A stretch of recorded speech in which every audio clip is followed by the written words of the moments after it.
ఈరోజు వారికి ఆ కీర్తి గౌరవం దక్కింది.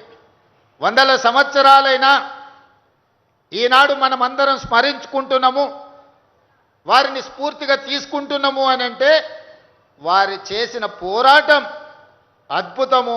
ఆనాడు రాజులను కూడా జయించిన బహుజనుడు సర్దార్ సర్వాయి పాపన్న గౌడ్.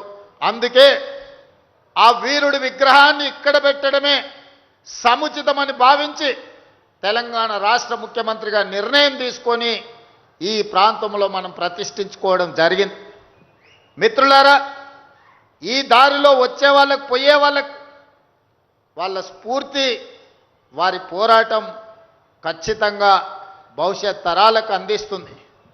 అదేవిధంగా దీన్ని అద్భుతంగా నిర్వహించుకునే బాధ్యత మా గౌడన్నలదే. దాన్ని కాపాడుకొని చాలాసార్లు విగ్రహాలను ప్రారంభించుకుంటాం, కేవలం వర్ధంతులు జయంతుల రోజు వచ్చి దండ వేసి దండం పెట్టుకొని పోతుంటాం.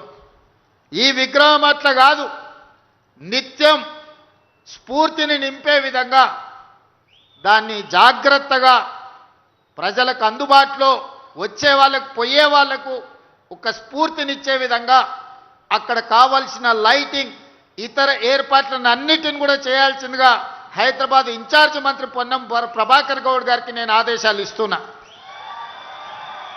ఈ అమరవీరుల స్తూపానికి ఎంత ప్రాధాన్యత ఉంటుందో వీరుడైన సర్దార్ సర్వాయి పాపన్న కూడా అంతే ప్రాధాన్యత ఉండాలి.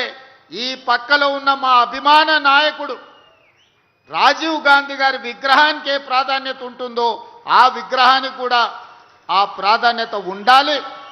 ప్రభుత్వం వైపు నుంచే నిర్వహణ జరగాలి. దానికి కావలసిన ఆదేశాలను ఇవ్వవలసిందిగా హైదరాబాద్ ఇన్ఛార్జ్ మంత్రివర్యులకు నేను గుర్తు చేస్తున్నా.